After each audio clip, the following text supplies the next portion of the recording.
Hello, I'm Monica Price and welcome to Cuppa TV.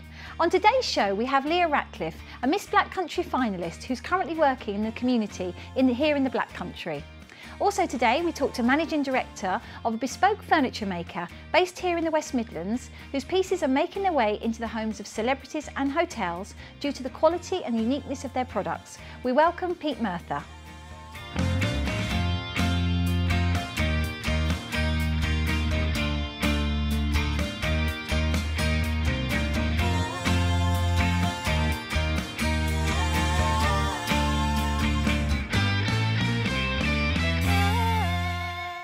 With me now is Miss Black Country finalist Leah Ratcliffe. Leah, lovely to see you. Thank you so much for coming on Cuppa TV. No problem, happy to be here. Lovely to see you. So you're a finalist. I am. So tell us about the pageant. Is it still called a pageant? Is that what they're called? Yeah, it's still called a pageant, but it's perceived a lot differently than it has been in the past. So Miss Black Country finalist. How long has this Miss Black Country pageant or show? Do they call it a beauty? They call it a beauty show anymore? Again, it's what people prefer to call it, but we just refer to it as a pageant. Yeah. So the pageant's been going for quite a while. Yeah. So what inspired you to get involved with it and enter? Well, I'm a part-time model, so I knew that I wanted to get into it, and it's a great way to get into it. But I'm really proud to be from the Black Country. I was born and raised there. I absolutely love it. So to be able to represent it, raise money for charity for it, you can't get better than that. Fantastic. So tell us a bit more about it. So what happens? What's the procedure? What did you have to do? Well, I applied online. You just fill in your details, send a couple of pictures, and I heard back off them, and you have your interview. In the interview, you do catwalk. You have your interview with the judges to see what you're like as a person, if you'll represent the Black Country well. And you can also apply for Miss Photogenic, where you do a little mini photo shoot you apply and you might get that title at finals. Oh, fantastic. So the whole process takes how long? Is it quite a long-winded process? Yeah, my interview I think was 2 months ago, and finals is May 24th. May 24th. So, and is that going to be, where's that going to be held? That's at the Village Hotel in Dudley. Fantastic. So what happens now? So what did you have to do? Well, what did you have to do to get to where you are, to be a finalist? Like I said, you have the interview. Did you have to go and have a talk with 2 people or 3 people? Is it? Yeah, there's, when I went, there was 4 judges. You were interviewed by 2. You had a pep talk about what it includes, because you have to prepare your outfits for all the different looks in the pageant. Is there a bikini section? So No. It's just evening wear or day wear? There are 4 outfits. We have to do evening wear, fashion wear, sports wear, and eco wear. Oh, eco-wear, that's unusual. That's the challenge. Now, what's the eco-wear? Tell us about that. Eco-wear is actually something we've got to make ourselves. We have to do it from recycled materials or second-hand or borrowed materials, and we have to do it all ourselves. So you have to make whatever outfit you have. Now, it's interesting. Have they always done that, or is that something that they've added new to the? No, that's been in the last few years. So fantastic. So have you got something planned for that? I do. Can't say that. Can't say Other it. contestants Oh, can't no. say that. That's it. Don't want to ruin it. Don't want to ruin it. You've got to see it. And I mean, how old are you, Leah? I'm 17. 17. Yeah. So, and you look fabulous, may I say. You. And your hair is amazing. Yes. So, did you have your hair that colour when you went for your interview? It was actually a lot brighter than it is now. It was like fluorescent purple. Fantastic. So I didn't think I'd get through because of it. I thought that's why I never went for it before. Really? Because I thought with the alternative look, I thought that's not really what they're looking for. But I got there and they were all so lovely, and they want variety. They want someone that is good inside and can represent, well, not just how you look. And you said right at the top you're very proud of being from the Black Country. So is your family all from the Black Country? Yeah. Yeah. So again, so it's something that's very deep rooted in you, and something that presumably you're quite happy to spread the word about Black Country, which is great. And tell us about you yourself here, because I was reading about you, and you've had rheumatoid arthritis, or is that for most of your life? I'm in the midst of being diagnosed with it, so it's not official on paper, but it runs in the family, and the symptoms are there, so we're looking into it. But it's basically my joints swell. It's very, very painful. I've had days where I actually can't get out of bed because my joints are so inflamed. So I thought that would hold me back. I thought as soon as I found out that, I wouldn't be perfection and I wouldn't get through, but again, it's not the case. Do you think that's going to have an impact on any of the sections that you need to go? Well, there is a sports round, but they've said it themselves, it's about I know it sounds cliche, but it's not the winning but the taking part. And if you win, because you can win Miss Sportswoman, again, it's not necessarily if you win every race or if you're the strongest. It's about the effort you put in and the determination. So it's just taking part in the race. And what would you say to girls that are your age, Leah, that are looking at maybe coming into things like the pageant and beauty contests, whatever you like to call them? Do you think it's a good thing? Do you think it's a good thing for women? Definitely. I mean, I didn't have much confidence really. I thought when I applied I wouldn't get through. But as soon as you meet the people that are in there, the supporting team, the judges, they're all so lovely and they give you such a confidence boost and they make you feel really good. And is that very important that they do that? Yeah, completely, because there is so many, you ask most girls and they wouldn't have the confidence to do a catwalk in front of a paying audience. But they give you the confidence to do that. You feel like you can, and it feels really relaxed and fun rather than just parading down a catwalk and being nervous. So you've done modelling, you said that you've done modelling. So what sort of modelling have you done? Fashion modelling for photographer and my own portfolios. Great, and was this your first pageant that you've entered into? Well, you've done exceptionally well. I haven't been brave enough to do the others. So you've done first pageant and you've already got through to the finals. How many people are through to the finals? How many girls go through? Do you know? I'm not sure. I believe it's 24, but don't hold me to that because obviously we don't know all of each other. We were kind of interviewed in groups of 10 or 12, so we haven't actually all met. It won't be until finals or that we'll all... So it's just kind of group of you, you all turn up into one place and then you're interviewed and then you get through to the finals and then you just disband until... So when do you next go back? When do you next go back to the finals? That's it? How do you feel about that? I'm excited. I thought I'd be really, really nervous, but like I said, I feel fully supported by Miss England and Miss Black Country that, you know, I don't feel nervous. And why is it, do you think, important to have a Miss Black Country? Well, it gives, like, girls a voice, and there is a Mr. Black Country as well, so it gives them a voice as well. And it's a good representative because you have like mayors and things like that, but a lot of the time it's nice to have someone that you know is just normal and is just out there to have their say, and you can relate to them because they're just people that you see walking down the road shopping. I see. Yes. And are your friends very supportive of what you're doing? Yeah, really supportive. And what about your family? Very, very supportive. Have you got any brothers or sisters? I have a half-sister. Oh, that's great. So she's supportive of what you do? She loves the fashion. She's a girly girl. So. Yeah, because your look is very unique. You know, I like it. It's very unique. Is that the look that you've always had? Have you always always had this look? Yeah, I mean, I've kind of toned down the alternative a little bit today. There was no need. You would have been happy with you just coming on. But yeah, I've always been very, very different. I mean, I think I was born in the wrong era. I think I belong in the 80s. So. An 80s chick. Yes, quite right. Give me a perm. I mean, do you think the pageant will continue to go on? I mean, there's always there's people who are for pageants, people who are against pageants. Do you think this is something that the Miss Black Country will continue to go through years and years? Yeah, I do, because a lot of pageants get bad press because of the bikini rounds and things like that. But it doesn't have that. It's not about, you know, your figure and showing off what you have or anything like that. It's all very, very classy. So it's actually empowering women rather than degrading them. So it should carry on. I promise. That's fantastic. And what about your work in the community? Yes. Leah, tell us about that. What do you do? I'm doing a lot of charity work for the Miss England charity called Beauty with a Purpose. It's for disadvantaged children, not just in the UK, but internationally. Right. I'm doing a 48-hour sponsored silence.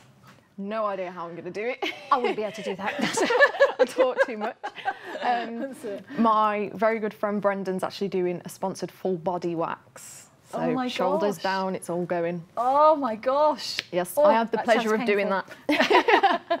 That's good. And all for the charity, and the money raised will go to the charity. We're also doing a cheap photography day. So you pay £25 and you have an hour session with a professional photographer and you get 5 images back fully edited.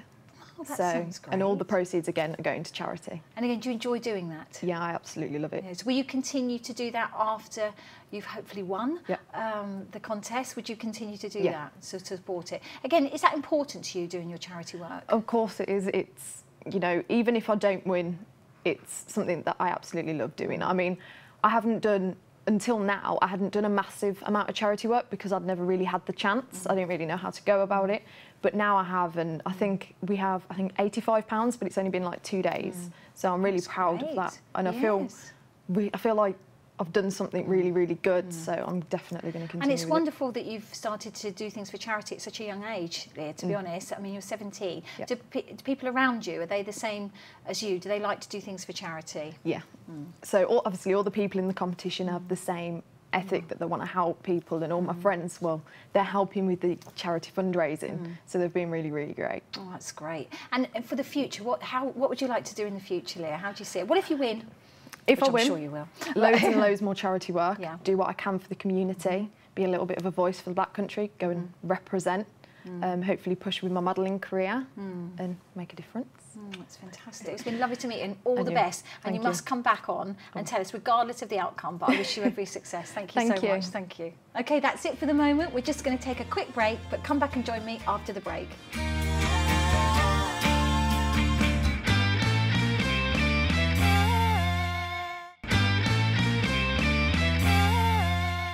Welcome back to Cuppa TV. Joining me now is a man who so loved the products of a local furniture maker that he invested into the company and has seen this bespoke, handcrafted luxury furniture being sold to celebrities, hotels and restaurants. Quoted as saying that unwrapping a piece of Mr. McQueen is a bit like unwrapping a Christmas present. Let's meet Managing Director Pete Murtha to find out more. Pete, hi, welcome to Cuppa TV. Thank you, thanks for having me. It's very lovely to have you here. So let's talk about your furniture. So start off, you were a customer, was that right? Is that how you originally got involved with the business? Not really being a customer. I sold my house, and the guy that bought my house actually came in and bought it lock, stock and barrel. Even the milk in the fridge, the teacups, everything. So I just walked out with my clothes. And I walked into another house and my friend, look, I know somebody who actually makes sofas and he's going to lend you one to sit on, because it was the only thing I would own. So as I literally went down to his workshop in Bilston, I looked around at this stuff he was creating. It was the best I'd ever seen. Really? All the deep buttoning and the luxurious. And he said to me, look, he said, I'm going to chuck it in. And I went, no. No. I said, I've got too much. I said, I need stuff for my house. I said, but give me a couple of months, I'll have a think and I'll see if I can recreate you and rebrand you. Fantastic. So we got involved with that, and over the 2 months leading up to when I actually started the company with my friend Lee, we got to a stage where I wanted to call it something, and I couldn't call it Mr. So I thought of Mr. English, Mr. I couldn't get the right name to actually call the company. And 3 years ago, my mum passed away from cancer, and the last film I watched with her before she died was Disney's Cars, and the head character's Lightning McQueen. So my friend's girlfriend said, why don't you call it Mr. McQueen in memory of your mum? And that was it. Mr. McQueen was born. So that was it. How lovely is that? And it's been going now for how long? It's been going for about 18 months. Fantastic. And all the products are made in the West Midlands, is that right? In Bilston, that's right, yeah. Is that really important to you, Pete, that it remains in the Midlands? Yeah, massively. I think that the workmanship you see in the West Midlands, I mean, I'm from Essex, so but the West Midlands has got so much good stuff going on, and we want to keep it within this area. Yeah, and the people you work with, how many guys have you got that actually make the furniture? First of all, tell us what products you actually do. Is it sofas, chairs? Is it? We make sofas, chairs, deep buttoning bars. You know, we supply restaurants, homes. We supply anything really. And we've got one main guy who's the reason for Mr. McQueen. That's Richard Jones, and he's so kind and he's so skillful. I just thought this guy needs a second chance. And is it something that you want to give up to another generation? Have you thought about that? He's got a son, and he said he'd love to bring him in, so to start him off as he gets older. So I do think it could be passed down and down and down all the way through. Oh, fantastic. And your products that you make, so you've got sofas and chairs. So just tell us a little bit more about them. How do they look? Well, it's a bit Is it like the Cuppa TV sofa? It's a little bit different from the Cuppa TV sofa. It's more luxurious stuff. We get into people's heads and obviously decide what they're looking for, rather than just going to a normal sort of like furniture company. And we work with a lot of interior designers, so we actually supply them and then recreate exactly what we need. So it really is bespoke, very individual. Yes. So if a client came to you with a specific idea in their head, is that how it goes? And then they give it to you, and then Richard designs it? That's what we do. We literally take what's in their head, they give us an idea, we sketch up some drawings, and then we can introduce it to the client, and then they take it from there. And Richard is the main craftsman, is that right? That's right? And do you have a little team as well that work? He's got a little team that works with him, yeah, and we've got like about 5 or 6 different upholsterers that work alongside him, so that way then they can just recreate everything when we've got big jobs on. So we've got a lot on at the moment. Yes. We supply a lot of hotels. Oh, fantastic. And hotels in the West Midlands as well as All over, as well as yeah, Bespoke? all over. The main thing that we came up with was the Marco Pierre White Marco chair, which everyone has their photos taken in. Oh, tell us about that. So that's like a big, massive, oversized chair designed by Sally O'Connor, and between us, we literally came up with this feature piece that's now called the Marco chair. So every single Marco Pierre White steakhouse or Italian will have this significant chair in it, so everyone can take their photos. Oh, how wonderful is that? And is it in any particular colour? It's black and white. It looks a bit like Newcastle, which is probably, we should have gone for claret and blue if you're keeping it in these sorts of areas. But I mean, like photos of Marco sat in it. Every time he goes to a restaurant to do a signing, he sits in it. So it's a good opportunity. It's a good sort of background for the company. Good piece as well, though, isn't it? A nice piece to have. And what are your other customers? Who else do you supply to? We supply interior designers, footballers, normal, members of the Joe Public. We supply anybody, offices, restaurants, hotels, anybody who's sort of like up for it, really. And why is it important to you, Pete, that the business carries on with the luxury and that more the handcrafted? Because I know that's quite important to you, isn't it? Is that something you're going to continue to do? Yeah, we're trying to obviously concentrate on keeping everything and the craftsmanship in the West Midlands, but my main passion is 5% of all profits that we make. Yes, I was going to ask you about that. Go to the Birmingham Children's Hospital End of Life team. Fantastic. So 5% of every single piece that's sold. Yep. 5% of those will go to the Birmingham Children's Hospital. Fantastic. Right. And again, why was that important to you? Why them? I've worked with my other businesses and stuff like that for the Birmingham Children's Hospital for the last about 13 years. And I get heavily involved with that side of things, and I know the nurses down there and the difference they're trying to make if we can just improve people's lives just a little bit. So we're doing like a big circle of hope. So people spend with us, we then give it back to the hospital, so everyone keep it in the West Midlands, so everything grows from there. Fantastic. And how would you see the future of your company? Pete? It's quite scary, really. I mean, we've risen in 18 months. We've gone from 0 to hero, basically. So everything's going that fast. We're taking on more people, taking on apprenticeships, and we just need to it's almost like trying to keep everything under control because we are that busy. It's difficult sometimes, isn't it? Because when you've been a small business and you suddenly grow quite rapidly, that can be quite a difficult transition. It is. Are the employees coping, and obviously you as a I'm trying to keep like a rein on things, but we're sort of getting there. We're just going with the flow and just like dealing with everything we do. But we're a good sort of like 2-3 months ahead of ourselves now. So. And do you think? I mean, as you can go into any furniture store and buy just, if you like, the regular run-of-the-mill furniture. Do you think people are now looking at having more individual pieces? Do you think that's why you've become so popular? Yeah, I do think so, because if you go out there to normal sort of furniture stores, they're pretty basic. They're not really what the customer has in their head. You get told what to buy rather than thinking in your head, well, I've got this idea of what I want.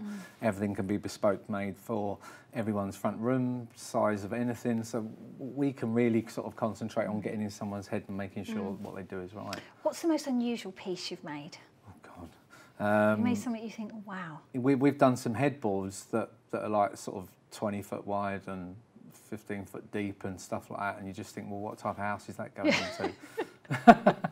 How big is that room? Yeah, it's absolutely massive. So fantastic. So again, and do you deliver? When you deliver, now tell me about that, because you say you described it as having like a Christmas present. That's the reason. Which is a lovely description, I have to say. It's when I remember years ago, I bought a sofa, and I remember working all this overtime for weeks and weeks and weeks, and put all my money together, and I bought this sofa. And then got all excited, and they delivered it in a clear plastic bag. They just ripped it off, and it was sat there.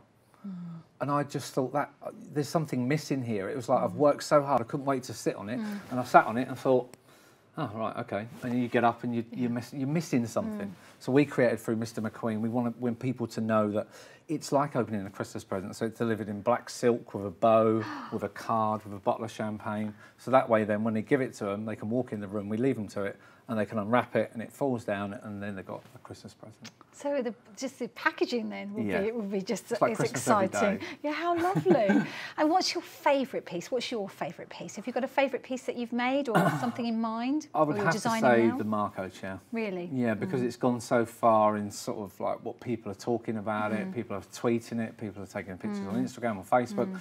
And it's really gone up, up and up and up. So, yeah, that's probably the main piece I'm happy with. And presumably it's in the mailbox, in the Marco Pierre. Yeah, that's right, yeah. So people can come so you come out the lift, bang, it's still there, yeah. Fantastic. So it's quite funny. It's quite funny when I walk past people, I tell them to get out of my chair. and they sort of look at me like I'm weird, and I'll give them a card, and they're like, oh my God, this is Mr. McQueen. You, So everyone's sort of like talking about it. It's great. Fantastic. And do you go to any of the shows, any of the, you know, the big sort of luxury furniture shows or property shows? Do you attend any of those? We do go, yeah, we go around, have a look and speak to a lot of people. A lot of people are Mm. talking about Mr. McQueen because obviously it's a brand that's sort of luxurious and sort of there's good meaning behind it. So we always go and sort of like have a look and find out what's going on in the world. And how do you get your ideas? I don't know where they come from. I assume they're coming from my mum, but I don't know. They just seem to throw at me, and we work together well as a team. We've got good interior designers that we work with, and that way then you can just create something by creating a whole package, really. Someone comes to us and we can actually give them everything. So the interior design, supply, fit, the lot. So it's just a one-stop shop rather than thinking there's 3 or 4 different people they have to deal with. Which I suppose the people would like that, wouldn't they? Because they can just come to you and you could just set up everything. Yeah, exactly. It's a lot easier for them that way. Oh, I think you need to come onto Cuppa TV and do something with us.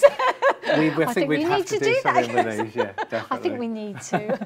Well, Pete, it's been fantastic. Thank you so much for coming in, and please come in and let us know. Anytime you've got a bespoke piece, bring it in. And we'd love to have a look at it. I'll never get it back. I see. No, that would be the thing. But thank you so much. Thanks very much. So that's it for today. Thank you so much for watching Cuppa TV, and thank you to all my guests today. Please come back and join us again soon. If you would like to get in touch with us, you can join us on Facebook or Twitter at Big Centre TV, or you can email the show. Thanks very much for watching. Bye-bye.